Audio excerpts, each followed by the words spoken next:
que da origen al segmento intermaxilar.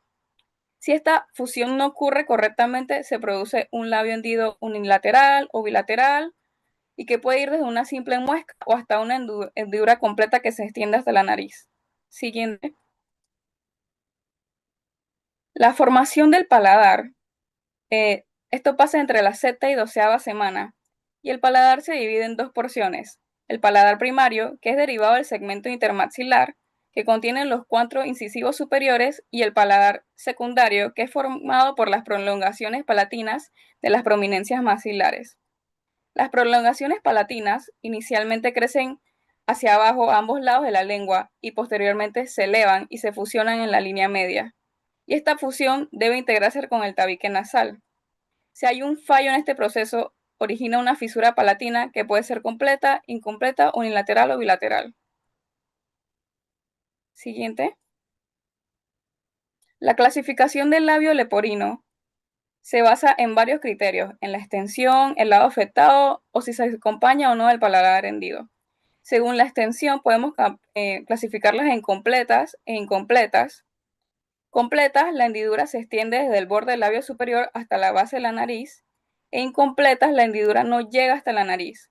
Y según el lado afectado, puede ser unilateral, que generalmente es el izquierdo el más afectado, o puede ser bilateral, que afecta a ambos lados. Siguiente.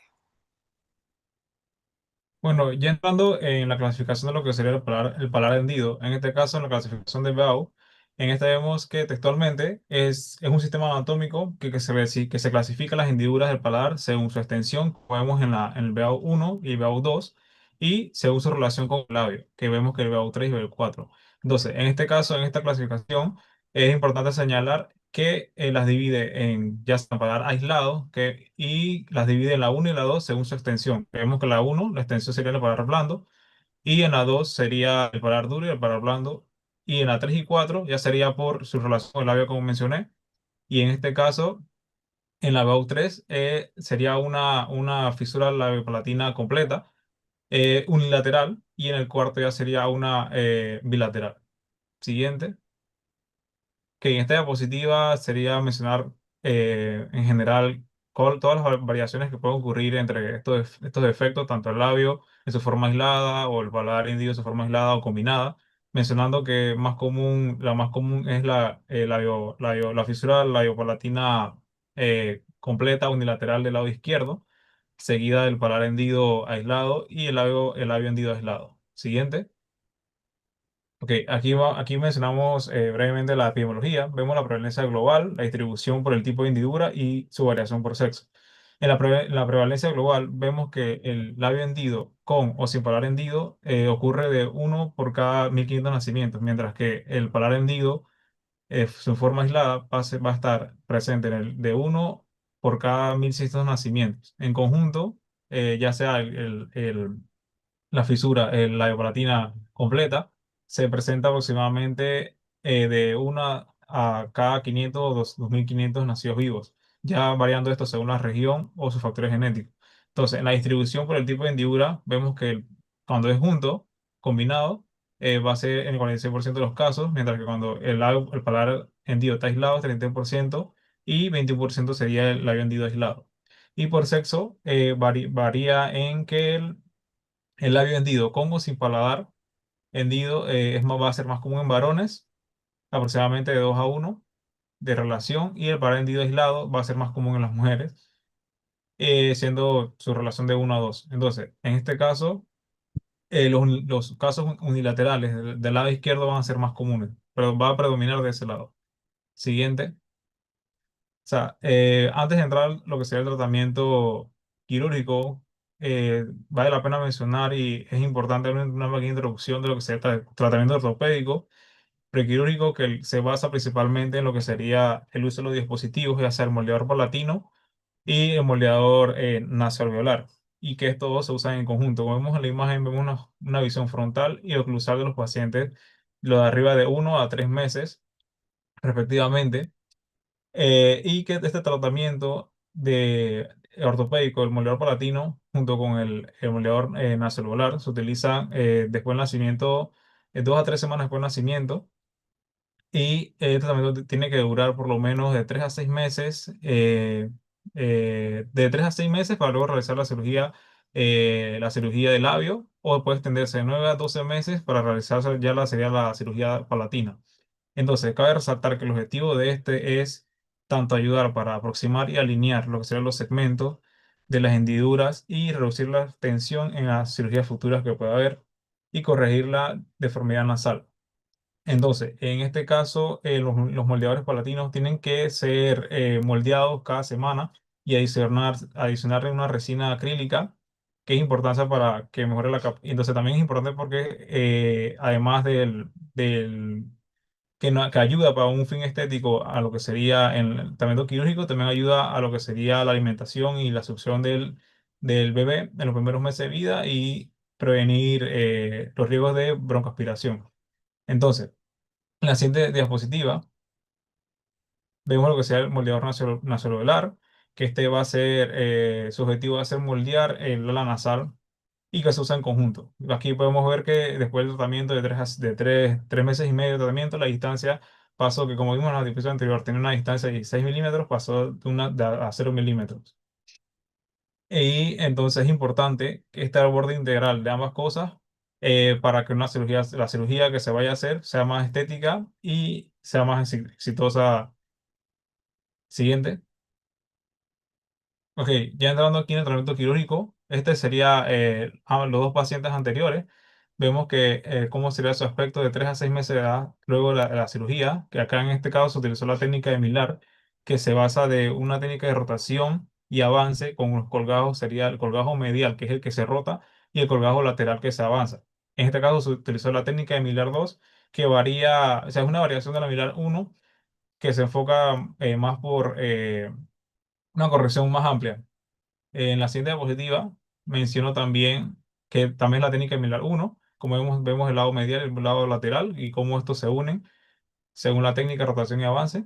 Siguiente, vemos la técnica de Tennyson-Randall, que también se utiliza en la fisura del labio hendido unilateral.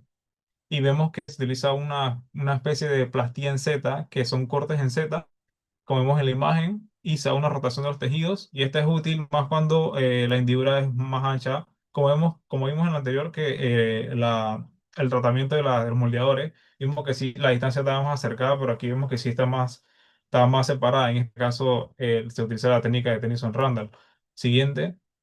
Ajá, en este caso sería la técnica de Mulliken, que se utilizaría para el labio hendido bilateral y con un objetivo tanto estético como a la función muscular, ya que se remoldea lo que sería el músculo orbicular de los labios, ya sería para las expresiones faciales y se remodela lo que sea el prolabio para que se dé un aspecto más natural de labio. Siguiente. Ya aquí entraría en el tratamiento quirúrgico de lo que sería el paladar hendido, la técnica de von Langenbeck, que se utiliza en el paladar hendido, ya sea completo o si afecta al paladar blando duro. Entonces, en este como vemos en la imagen, se hacen dos incisiones paralelas a lo largo del paladar, como vemos en la imagen, y se movilizan los colgados de mucosa y de músculo, y luego se cierra la línea media. Siguiente. En esa tenemos la técnica de Furlow, que es la plastilla de doble Z, que como vemos en la imagen, se repara el paladar blando y vemos un cierre en forma de Z, que los colgados son opuestos, incluyendo mucosa y músculo, y esto reorienta y alarga el músculo del velo del paladar. Siguiente. Bueno, y ya mencionando lo que serían las organizaciones panameñas, para lo que se enfoca en estas cirugías reconstructivas del labio polar hendido, tenemos la Fundación Operación Sonrisa en Panamá, el Club de Leones y Kiwanis en Panamá, que se complementan junto con la Operación Sonrisa, o sea, ambos se complementan en creando los eventos y la recaudación de fondos para la cirugía. El APROQUEN, que es de Nicaragua, que es una asociación pro niños de quemados de Nicaragua, que también incluye a los niños con polar hendido. Y la Fundación Niños que Ríen, que brinda una atención quirúrgica, terapéutica, ortodóntica a los niños con labio polar hendido. Siguiente. La craneosinostosis. Siguiente. Craneosinostosis es una condición en la que una o más suturas del cráneo se cierran antes de lo normal. Este cierre prematuro impide el crecimiento adecuado en la zona afectada y provoca un crecimiento compensatorio en las regiones donde las suturas aún permanecen abiertas. Y como resultado se produce una deformidad en la forma del cráneo, que suele ser la manifestación clínica más evidente. Esta alteración puede presentarse como un evento aislado o como parte de un síndrome genético. Y la forma aislada es la más frecuente, pero en algunos casos se asocia con algunas otras anomalías. La identificación del tipo de craniocistosis es clave para determinar su causa y orientar el tratamiento. Cuando el cierre de las suturas es múltiple y de carácter severo, puede comprometer el crecimiento adecuado del cerebro, y esto puede dar lugar a complicaciones neurológicas como hipertensión endocrinal, microcefalia y déficit intelectual, lo que resalta la importancia de un diagnóstico y un manejo oportuno. Siguiente. Ok, la craniosynostosis podemos clasificarla según tres criterios principales: por mecanismo, por afección sindrómica y por la cantidad de suturas afectadas. Por mecanismo, se puede dividir en primarias y secundarias. En la primaria, la fusión prematura de las suturas es el problema principal y no hay una causa secundaria aparente. Y secundaria, la fusión es secundaria a otra condición, como ya sea un problema metabólico o de crecimiento. Por afección sindrómica, se puede clasificar en no sindrómica y sindrómica. En la no sindrómica, la craniosynostosis ocurre de forma aislada, sin estar asociada a un síndrome genético. Y en la sindrómica, esta está asociada a un síndrome genético, ya sea como el síndrome de Cruzón o de Apert, lo que suele implicar otras malformaciones además de la craneal.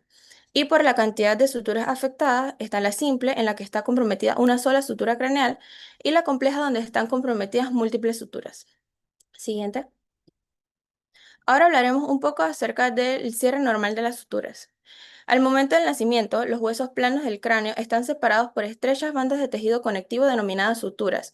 En los puntos donde convergen más de dos huesos, estas suturas se ensanchan y forman estructuras conocidas como fontanelas.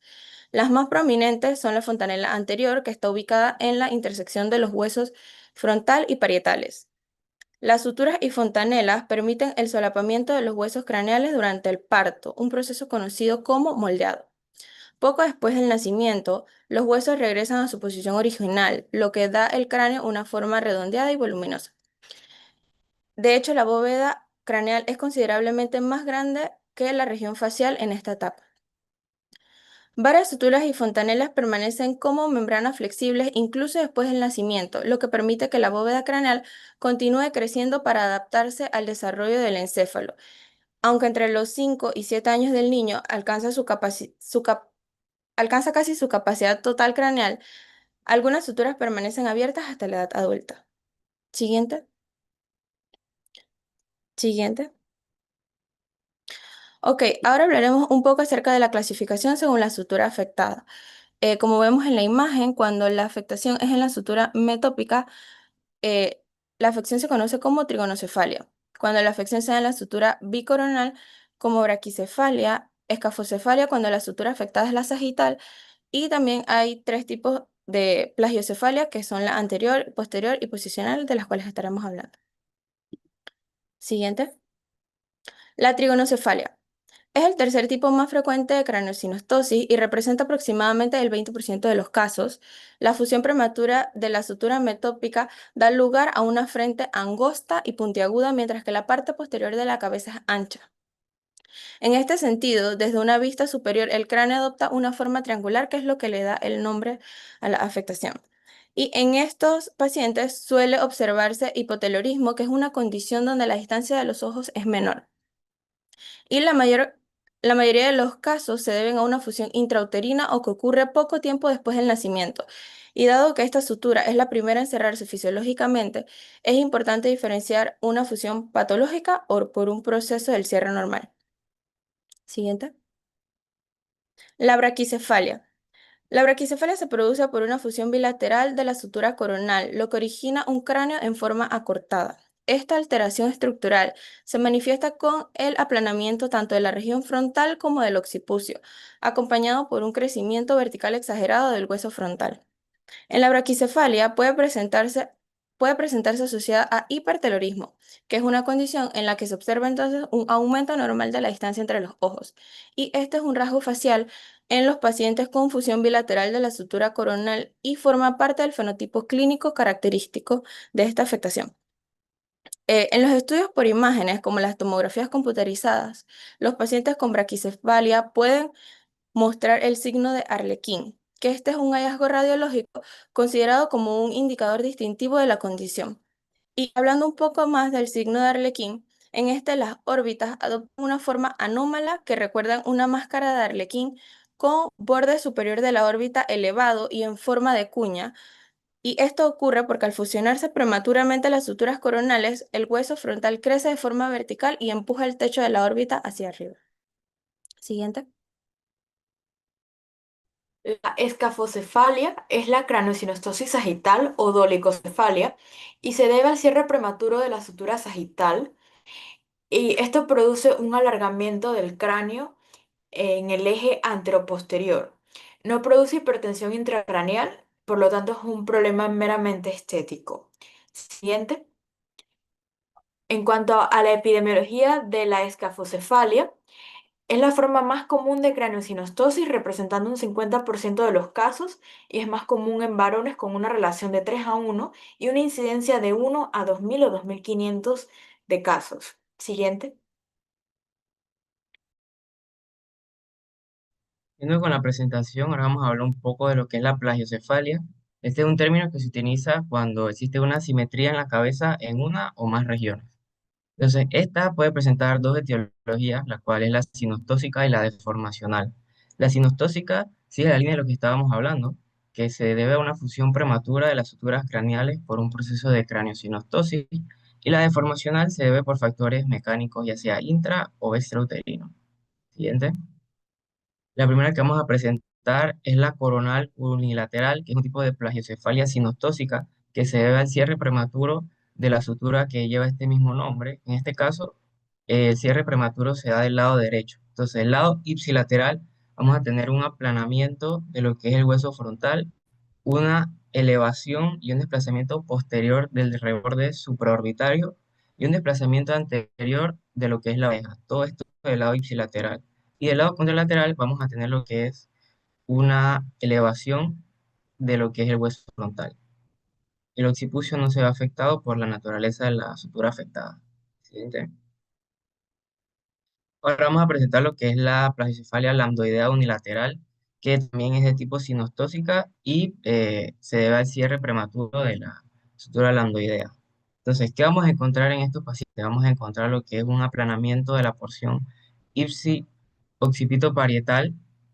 Vamos a encontrar también un desplazamiento posterior de la oreja y un abombamiento occipito-mastoide. Todo esto del lado ipsilateral del cierre de la sutura.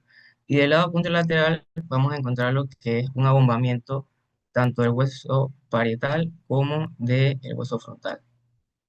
Siguiente. Ahora presentando lo que es la posterior, esta es del tipo deformacional y es mucho más común comparada con las de tipo sinostósica.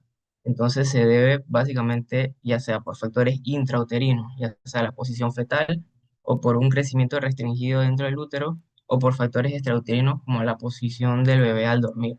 Entonces, ¿qué vamos a encontrar? Del lado ipsilateral va a haber lo que es un aplanamiento de la porción occipito parietal, un desplazamiento anterior de la oreja y un abombamiento del hueso frontal. Y del lado contralateral va a haber lo que es un abombamiento de la porción parietal. Siguiente. Y bueno, el tratamiento quirúrgico que es aplicable a cualquiera de las craneosinostosis em, consiste en la extirpación del colgajo óseo que incluye las suturas que han sido fusionadas.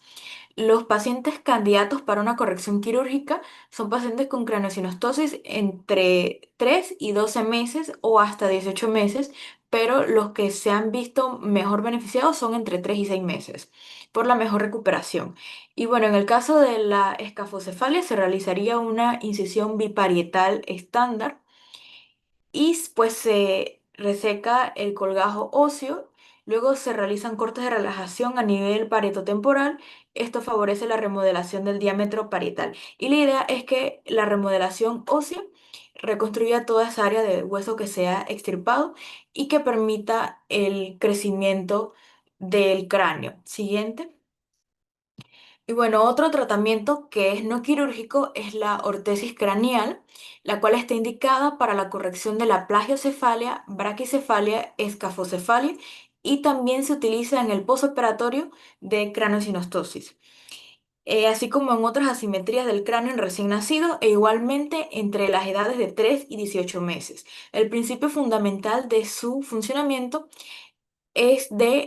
consiste en la contención-expansión, el cual se basa en establecer contacto con las zonas prominentes para de este modo contener el crecimiento de estas zonas y permitir el desarrollo de las regiones más deprimidas.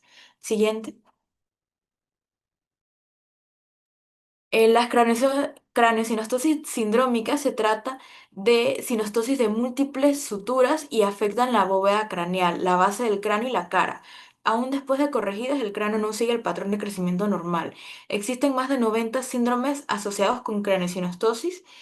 Entre los más frecuentes tenemos la enfermedad de Cruzon, el síndrome de Apert, síndrome de Flyfa, síndrome de Setre-Chotsen, Treacher-Collins y Parry-Romberg, algunos de los cuales hablaremos a continuación. Siguiente.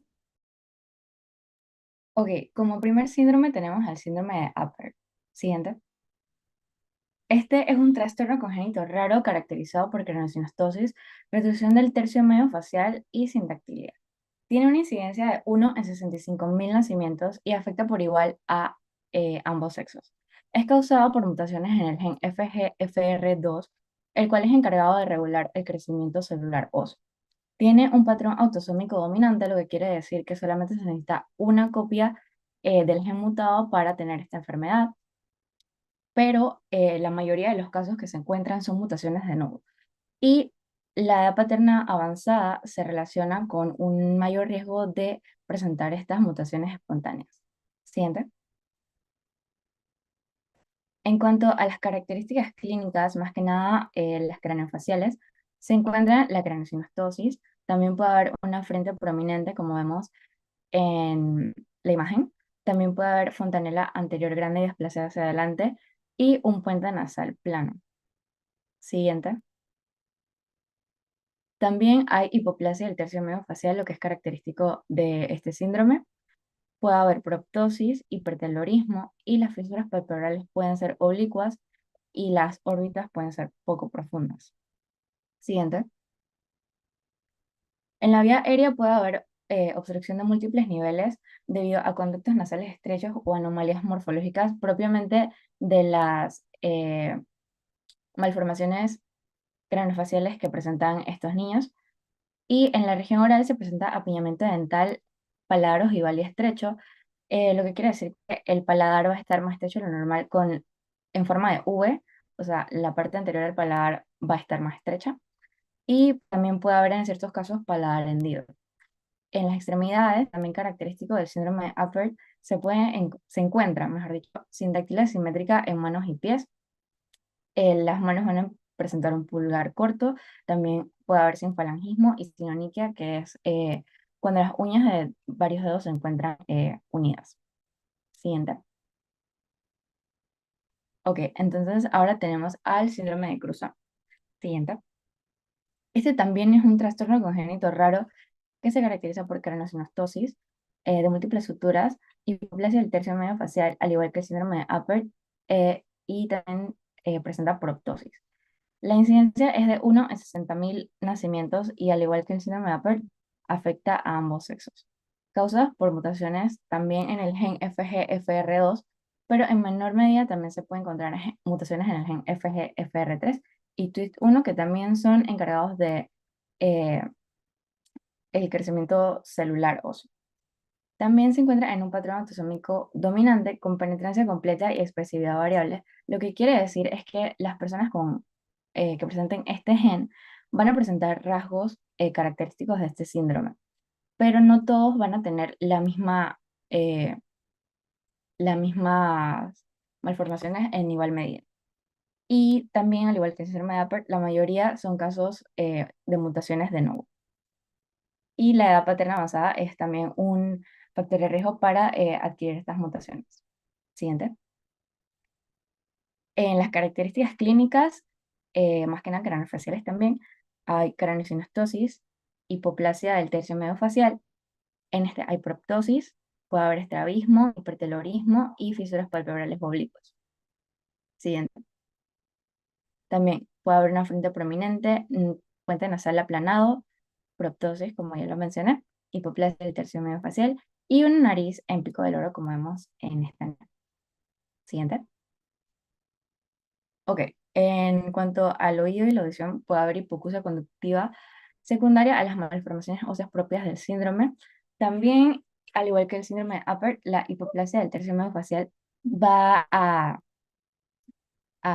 hacer que haya un apiñamiento dental y paladar estrecho. Y en algunos casos también puede haber labio o paladar hendido. Y también la vía aérea puede estar obstruida a diferentes niveles por la hipoplasia del tercio medio facial y diferentes eh, malformaciones que pueden haber. En las extremidades, sin embargo, a diferencia del síndrome de Apert, no se encuentran malformaciones, sino que las manos y pies de estos niños son completamente normales. Siguiente. Ahora viendo el síndrome de Treacher-Collins, que es un trastorno genético de transmisión autosómica dominante que afecta lo que es el desarrollo de los huesos y tejido blando del rostro. Se caracteriza por anomalías craneoencefálicas que pueden variar de severidad dependiendo de cada individuo. Y aproximadamente el 90% de los casos, la causa es una mutación que hay en el gen TCOF1. La característica clínica que vamos a ver será hipoplasia malar y mandibular, fisuras palpebrales inclinadas hacia abajo, coloboma del párpado inferior, orejas displásicas o incluso ausentes, pérdida auditiva conductiva por una malformación en lo que es el oído medio y paladar hendido frecuente. Siguiente.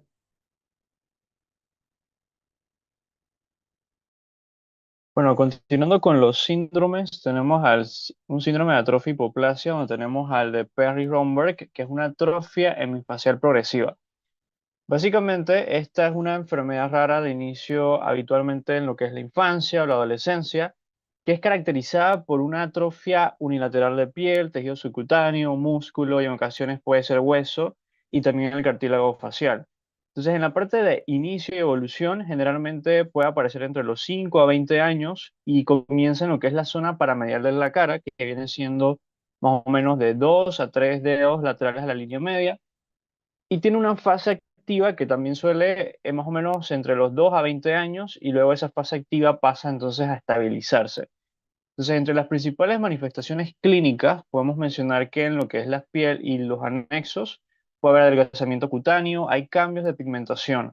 Más que todo esto se refiere a los cambios de color en la piel, donde un castaño claro nos habla de que este síndrome va a ser leve, pero si es un cambio de la piel a un tono oscuro, entonces, a un castaño oscuro, entonces estamos hablando de que puede ser severo. También el paciente puede presentar pérdida de pestañas, calvicie frontal. En relación con los músculos y huesos, los músculos pueden ser funcionales, pero pueden estar atrofiados. Puede haber una posible reabsorción ósea y cartilaginosa que lleva entonces a la simetría del rostro. En relación con el ojo y la boca puede haber enoftalmos, tosis, atrofia ipsilateral de la lengua o de los labios. Y también pueden haber manifestaciones neurológicas como migraña, puede haber neuralgia del trigémino o lo que es epilepsia, pero en general estas manifestaciones serían contralaterales a la lesión. Entonces, en la parte de cómo se manejan estos pacientes o el tratamiento, dependiendo si está en una fase activa o si está en una fase estable, en la fase activa se puede iniciar tratamiento más que todo con inmunosupresores, por ejemplo, metotrexate o corticoides, pero en la fase estable, en la primera línea de tratamiento es la reconstrucción con un injerto de grasa autólogo. También están otras opciones cuando este no funcione, sería lo que es el injerto de dermograso, el colgajo microvascularizado, la aórtica.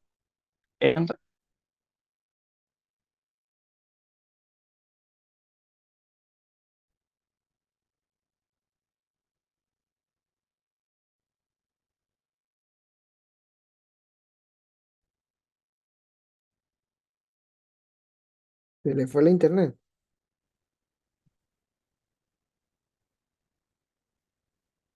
Parece.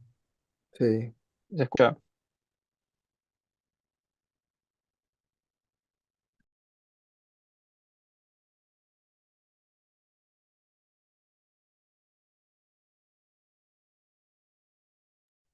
Ok, continuando con el encefalocele central, se trata de una herniación del tejido cerebral o las meninges a través de un defecto en los huesos del cráneo.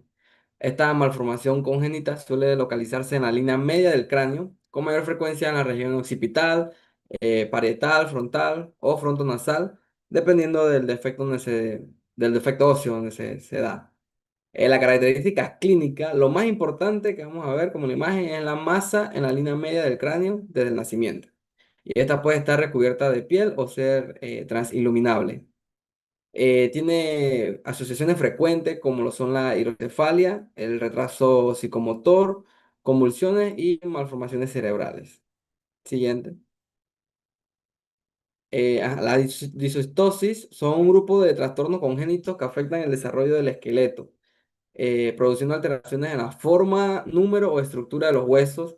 Estas anomalías óseas se presentan desde el nacimiento y se clasifican según la región afectada en tres categorías principales: las craneofaciales, que comprometen los huesos del cráneo y la cara; las axiales, que van a afectar lo que es la columna vertebral y la pelvis; las apendiculares, que involucran lo que son los huesos largos, que son las extremidades, ya sea superiores o inferiores. Y la característica clínica que presentan es que va a haber un retraso en el cierre de las suturas craneales, clavículas hipoplásicas o incluso ausentes, dientes supernumerarios y anomalías en pelvis o extremidades. Siguiente. Gracias, Josué. Ahora vamos a hablar un poco de lo que son las hendiduras faciales.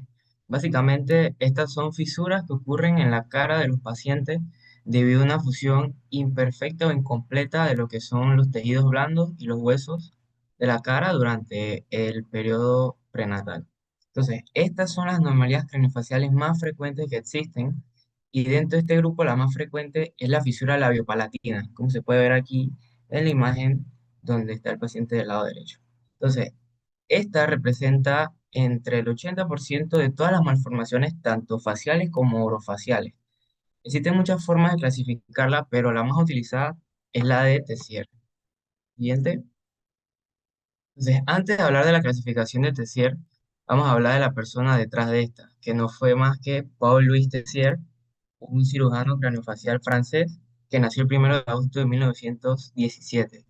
Entonces, él fue un agente determinante en el cambio del curso de las hendiduras faciales, tanto así que antes de él se consideraban inoperables. Entonces, ¿él qué hizo?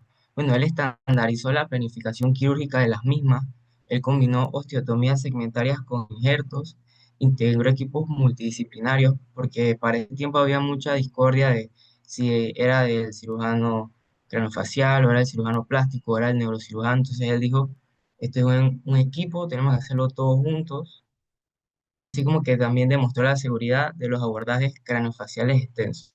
Entonces, él no se limitó únicamente a la hendidura, sino que él fue un revolucionario en lo que fueron los injertos óseos autólogos y abordajes para el Tracher Collins, el hiperterrorismo, la fractura del Lefort tipo 3 y la craneosinostosis.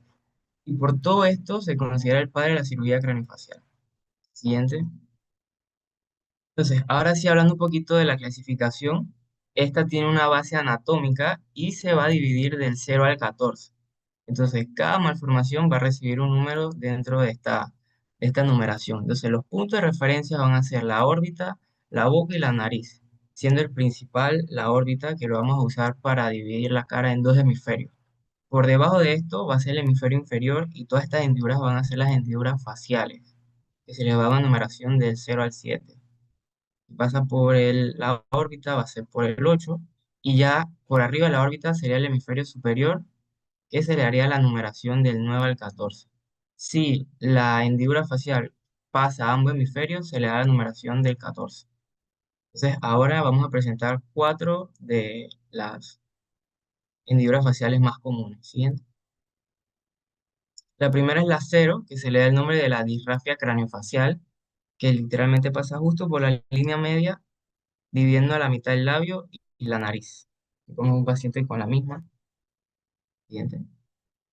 La segunda que vamos a presentar es la hendidura 1, llamada disrafia paramedia, que hay una separación de lo que es el suelo nasal del hueso piriforme, así como del hueso nasal con el proceso frontal del maxilar.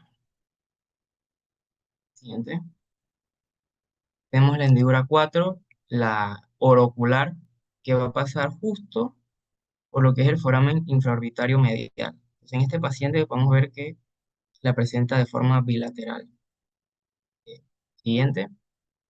Y la hendidura 7, que es la más común, que es la hendidura entre el cigomático y el temporal, que se caracteriza porque los pacientes pueden presentar macrostomía, que es un aumento de lo que es el tamaño de la cavidad oral, microsomia hemofacial, o sea, una disminución del tamaño de la cara ipsilateral a la hendidura, así como microtia y pérdida auditiva conductiva.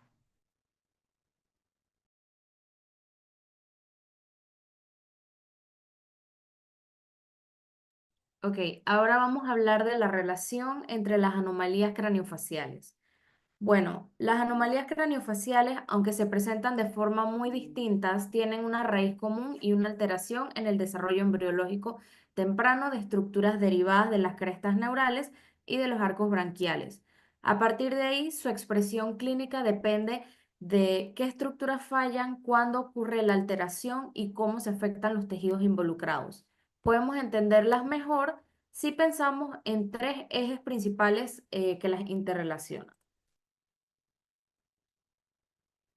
Ok, como número uno tenemos el origen embriológico compartido. Todas estas anomalías se desarrollan durante las primeras semanas de gestación, en un momento en el que el cráneo, la cara, el sistema nervioso central y los arcos faringios se están formando de manera simultánea. Por ejemplo, las fisuras faciales, como las clasificadas por Tessier, aparecen por fallos de la fusión de prominencias faciales. Las disostosis, como Tracher-Collins, se deben a fallos en la formación o migración de células de la cresta neural que forman las estructuras óseas y musculares de la cara. Las craneosinostosis resultan del cierre prematuro de suturas, pero también tienen base genética o alteraciones del mesénquima derivado del neuroectodermo. Los encefaloceles y atrofias como Pari-Romberg son alteraciones más profundas que reflejan defectos en el cierre del tubo neural o alteraciones vasculares que afectan el desarrollo craneal y facial en conjunto. Como punto número 2 tenemos la continuidad anatómica. El cráneo y la cara son una sola unidad funcional. Las estructuras craneales y faciales no se desarrollan por separado. Cualquier defecto en una zona mecánicamente y funcionalmente, cualquier defecto en una zona afecta mecánicamente y funcionalmente a la otra. Por ejemplo, un encefaloceles incipital puede distorsionar el desarrollo facial. Una craneosinostosis coronal bilateral puede dar lugar a una hipoplasia facial medial, como por ejemplo el síndrome de Cruzón. Las fisuras de Tessier que cruzan el plano orbitario afectan tanto la bóveda craneal como la cara, creando hendiduras craneofaciales combinadas. Todo está conectado, los huesos, los tejidos, los nervios, las estructuras sensoriales se afectan como un conjunto. Como punto número 3 tenemos la superposición sindrómica y compartimentos anatómicos. Muchos de los síndromes presentan una combinación de malformaciones que cruzan estas categorías. Por ejemplo, el síndrome de Treacher-Collins tiene fisuras 6, 7 y 8, tiene disostosis y anomalías del oído. El síndrome de Goldenhar incluye microtía, hipoplasia mandibular y anomalías vertebrales. Los síndromes sindrómicos de craneosinostosis como Upper y Cruzón combinan cierres de suturas con malformaciones faciales y alteraciones funcionales. Entonces, más que entidades aisladas, las anomalías craniofaciales representan un aspecto interconectado. están unidas por un origen embriológico común, una unidad anatómica cráneo-cara y una tendencia a presentarse en combinaciones o síndromes. Entenderlas como un continuo de alteraciones del desarrollo permite hacer diagnósticos más integrales y planear tratamientos multidisciplinarios desde etapas tempranas, lo que nos lleva a la importancia del diagnóstico temprano. Nosotros como futuros médicos generales y especialistas, todos nos vamos a encontrar con niños que presenten anomalías craneofaciales. Aunque muchas veces son visibles, lo importante no es solamente verlas, sino aprender a diagnosticarlas a tiempo. Porque un diagnóstico temprano puede marcar la diferencia entre una vida con un desarrollo integral o una vida llena de limitaciones físicas, cognitivas y emocionales. Entonces, el impacto del diagnóstico precoz lo podemos dividir de dos maneras, a nivel funcional y a nivel del desarrollo. En cuanto al nivel funcional, algunas malformaciones como la fisura labiopalatina pueden afectar desde el nacimiento la alimentación, el habla y la audición. Las craneosinostosis, si no se detectan, pueden aumentar la presión intracraneal y afectar el desarrollo cerebral, y en casos como encefalocele, un diagnóstico tardío puede significar perder una oportunidad de una intervención quirúrgica salvadora. En cuanto a nivel del desarrollo, las disostosis craneofaciales como Treacher-Collins requieren un abordaje multidisciplinario desde la infancia para estimular el desarrollo mandibular, auditivo y del lenguaje. Un diagnóstico precoz evita retrasos acumulativos y permite planificar intervenciones progresivas ajustadas al crecimiento. Aquí muestro una serie de imágenes de ultrasonidos donde podemos ver algunos de los síndromes ya mencionados anteriormente, como por ejemplo el síndrome de Apert en un ultrasonido 3D. Tenemos el síndrome de Cruzón en un ultrasonido 3D y una reconstrucción 3D. Acá tenemos el síndrome de Treacher-Collins en un ultrasonido 3D. Y aquí podemos ver claramente el paladar hendido y el labio leporino en el ultrasonido 3D. Traigo estas imágenes a colación para que vean que esto se puede diagnosticar desde que las mujeres van a sus controles prenatales de ultrasonido. Ahora, impacto emocional y social. Las malformaciones faciales dejan una marca psicológica profunda, no solo en el paciente, sino también en su familia. Cuando se identifican a tiempo, se puede ofrecer un apoyo emocional, una orientación genética y un acompañamiento desde etapas muy tempranas. Y además, se puede gestionar mejor las expectativas y evitar el rechazo social y favorecer la integración del niño en el entorno escolar y social.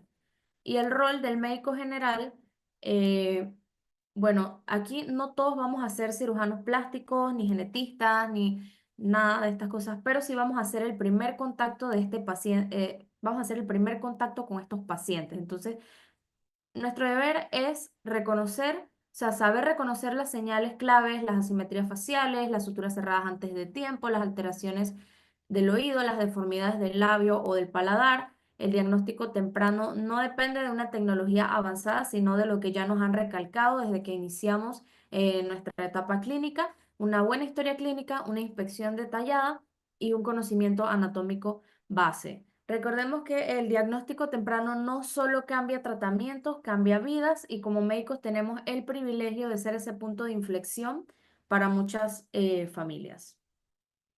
Aquí están nuestras referencias y eso sería todo. Muchas gracias.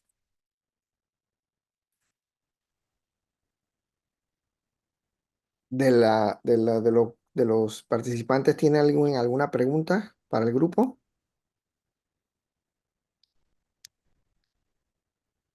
No hay nadie preguntando. Bueno, yo tengo que primero felicitarlos. Estoy realmente emocionado. Han hecho un excelente trabajo. La verdad que todo lo que les aporté, ustedes lo que han hecho fue estudiar y ampliarlo. Y realmente me siento muy orgulloso de todos ustedes y sé que en lo que hagan van a llegar muy lejos. Bien, déjame hacer un repasito general. Entonces, hendidura labial se debe operar a los 3 meses, ¿ok? 3 meses.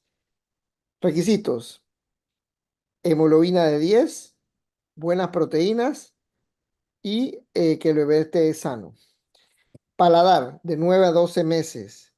Pero durante esos 9 meses, el niño debe tener algún tipo de eh, propedéutica, órtesis a nivel del paladar.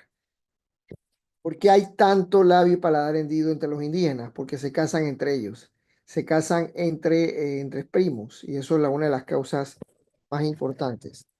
Esto, con respecto a el otro tema, me gustó mucho la descripción que hizo, creo que fue Robinson o Ronald. ¿Quién fue? El de las técnicas quirúrgicas, Milliken, de Millar, de Tennyson Randall.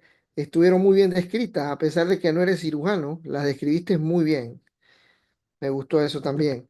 Eh, el, el- con respecto a cuando hablaron del Parry Romber, también me agradó mucho que hiciste el énfasis, Ronald de León, de el tratamiento es la infiltración de grasa seriada.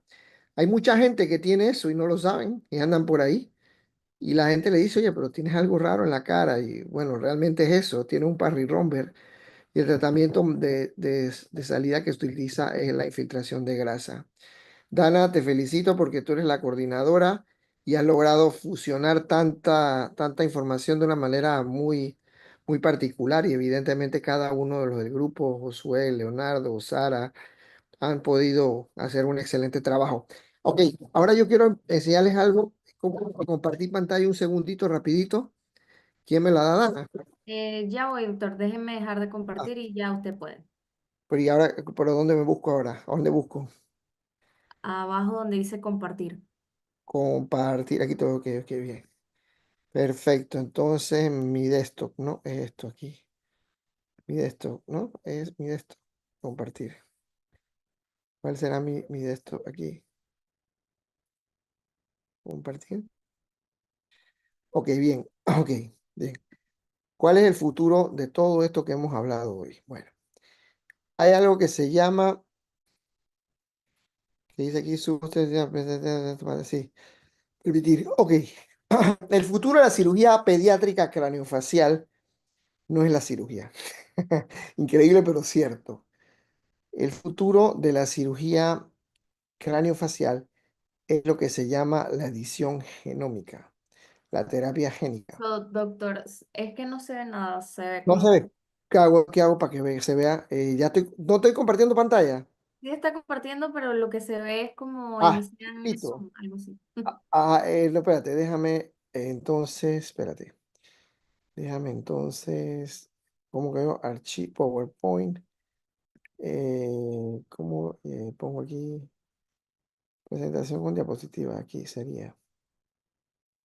eh, para poner estándares al PowerPoint. Presentación con diapositiva. Acá lo tiro. Espérate, ¿dónde que está acá? Listo. ¿Ahora sí lo ven? ¿Ahora qué tal? ¿Ahora? ¿Lo ven? No, no se ve. Creo que tiene que dejar de compartir y volver a compartir. Dejar de compartir y volver a compartir. Ok, dejar de compartir. A ver, aquí estoy yo. Espérate, ¿dónde estoy yo? Zoom, aquí. Pero me está pidiendo otra cosa que... Ay, Zoom. Espérense, que no soy muy ducho en estas cosas. Espérense. A ver, ¿dónde está? Aquí no está. Aquí, ¿dónde estoy? Dejar de compartir y volver a compartir. Ajá, ok. Ahora entonces vuelvo a compartir. Ajá, entonces ahora voy a donde está. ¿Ven algo?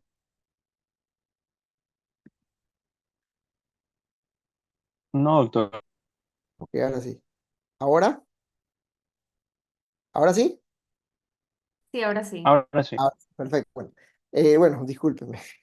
Ahora sí, ahora aquí. Bien. Pero como les decía, el futuro de la cirugía craneofacial no es la cirugía, sino la edición genómica. La edición genómica es básicamente la metodología que permite corregir mutaciones patogénicas en craneosinostosis sindrómicas.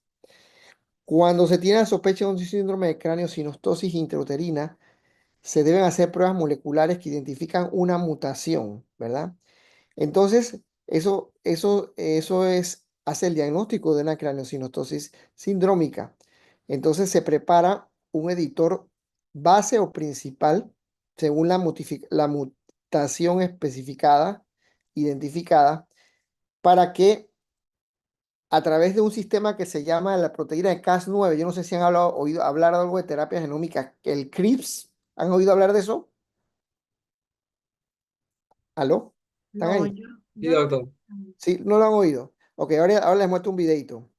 Entonces, aunque los niños afectados definitivamente van a nacer con la patología, la craneosinostosis, la administración en la primera infancia de la terapia genómica podría normalizar la señalización del factor que produce genómicamente todo lo que son estos síndromes, retrasando las fusiones de sincondrosis que afectan el crecimiento mediofacial. Entonces, básicamente, se encuentra en sus inicios, pero la cirugía craneofacial se beneficiaría significativamente de sus aplicaciones. Y las causas genéticas de las formas sindrómicas y no sindrómicas de la craneosinostosis, microtia, microsomía, el labio paladar hendido, nos ayuda entonces a conocer más cuáles son las afectaciones y dónde están genéticamente. Establecer un diagnóstico molecular es el primer paso para identificar una diana genética para su corrección. Y los avances en la tecnología CRISPR, en particular la edición de bases y primos, prometen terapias personalizadas para corregir. Entonces, esto podría llevar en el futuro a evitar por completo lo que es la cirugía craneofacial. Y eso se llama ya edición genética. Ya estamos hablando de palabras mayores y tienen muchas connotaciones éticas. Pero básicamente lo que quiero que entiendan, este es el resumen, ¿no? Haces el diagnóstico, están viendo la imagen, ¿no? Sí. Ok, aquí haces el diagnóstico intraútero por ultrasonido 3D. Ok, muy pocas personas en Panamá hacen ultrasonido 3D para diagnóstico de malformaciones. Se cuentan con los dedos de la mano. La doctora La Torraca no tiene ni cupos para ver el diagnóstico prenatal de malformaciones, porque es una responsabilidad muy grande, desde malformaciones renales, malformaciones cardíacas, malformaciones faciales, malformaciones en manos, dedos, pies, ojos. Todo eso lo hace una persona. En el caso de ella es ginecóloga, pero hizo una especialidad en ultrasonido prenatal para diagnóstico de malformaciones. Entonces tiene la agenda llena y básicamente vive de eso.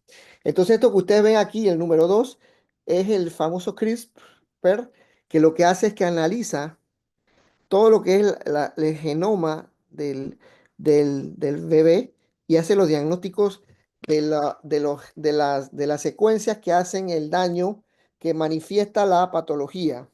Entonces hay una cuestión que se llama el CRISPR, que es el editor del genoma que corrige la mutación después del nacimiento y que eso pudiera llevar entonces al futuro de una normalización del crecimiento del cráneo y de la cara. Bien, parece ciencia ficción, esto está en su inicio, pero bueno, eso es lo que se está haciendo. Entonces, ahora quiero ver cómo hago para que ustedes vean la imagen que yo, ajá, tengo. No, esto no es, está en YouTube, espérate. Aquí estoy. A ver, a ver, a ver, a ver, a ver, a ver, a ver, a ver, no, YouTube, CRISPR, YouTube, CRISPR, aquí, espérate. ¿Dónde está CRISPR? A ver, ¿están viendo la imagen de YouTube? No estamos viendo todavía la presentación. Ok, entonces si quiero que vean lo del CRISPR, ¿qué hago? Entonces tengo que dejar de compartir y poner la otra campaña, la otra pantalla. O cierre ahí donde está esa diapositiva a ver si sale. Voy para allá. Entonces cierro dejar de compartir. Voy a ver, voy de nuevo.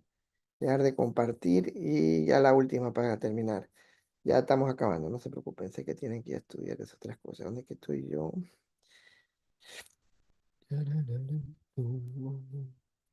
No, pues yo lo bajé yo. A ver, file, documento, fotos, pantallas, entrada. Aquí está, ahora sí.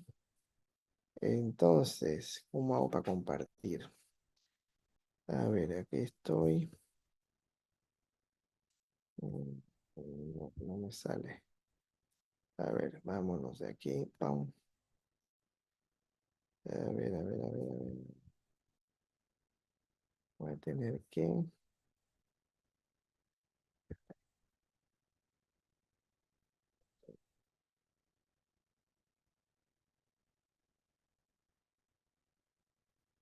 Es posible que en los últimos años hayas oído hablar de CRISPR, ¿Están viendo una algo o no? técnica de edición genética que nos permite ¿No están modificar viendo? Se escucha, No ha pero no compartido se ve. el video, ¿Cómo? compartió solo el audio. moleculares. Esto es así Se porque compartió CRISPR es solo el capaz de audio. cortar Ok, una déjame cadena de ver. ADN. Ok, ¿por qué no me Fortalece sale? las defensas de los más pequeños para que disfruten de Voy cada a nueva aventura. Cebión, déjame. su vida con más defensas. A ver, ya. Compartir. No. Lo vales. Quería sacar un vídeo antes de que finalizara el año y la verdad que me siento un poco como cuando tenías que entregar un trabajo de fin de curso y tenías como 2 días para hacerlo, o sea que estoy grabando.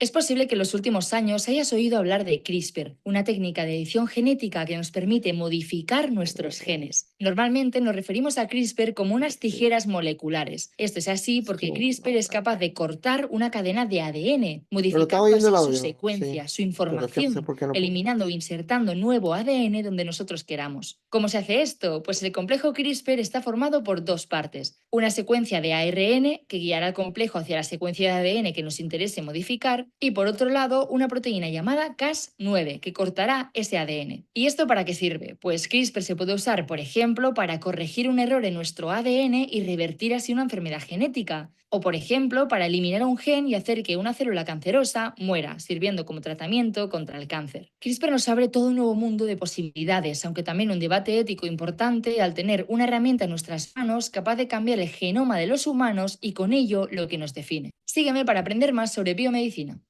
Es posible que en los últimos años hayas oído hablar de CRISPR, una técnica de edición Esa es. genética que nos Lamentablemente no permite se lo voy a poder modificar enseñar, nuestros pero vieron genes. más o menos la Normalmente nos imagen referimos a y CRISPR cómo como se unas puede tijeras cortar moleculares. un Esto es así segmento y porque meter CRISPR en es el capaz de DNA cortar nuevo una de la cadena de persona y ADN, con eso se modificando así trata, su se hace el secuencia, su tratamiento. información, eliminando o Esto, y insertando bueno, creo nuevo que con ADN donde esto era lo nosotros que yo quería queramos. ¿Cómo se hace brindarles. esto? Pues el complejo Nada más CRISPR que está ahora no sé formado por dónde dos partes. silenció Una esto. secuencia de ARN Ah, que guiará al complejo hacia la secuencia de ADN que ya nos sé. interese modificar.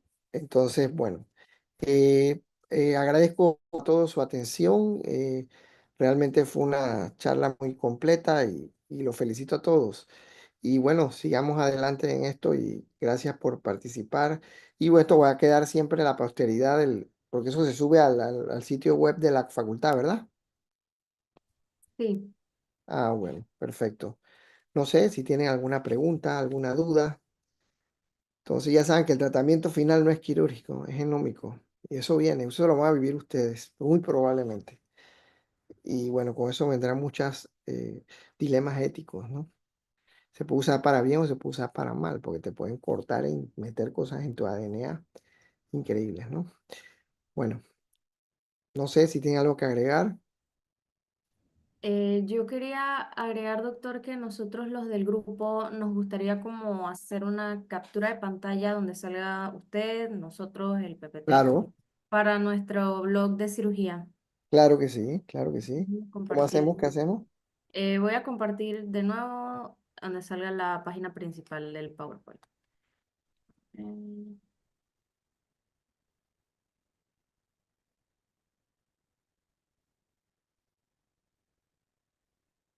ver. Nada más que creo que voy a tener que tomar varias capturas porque no salimos todos en una sola. Dale, Así que déjame ver cómo hago. Ya. Ok, voy a tomar, les aviso, a la cuenta de 1, 2, 3.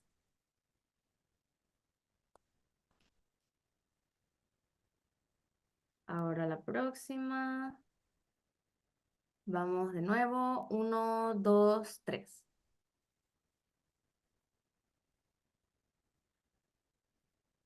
Una última. 1, 2 y 3.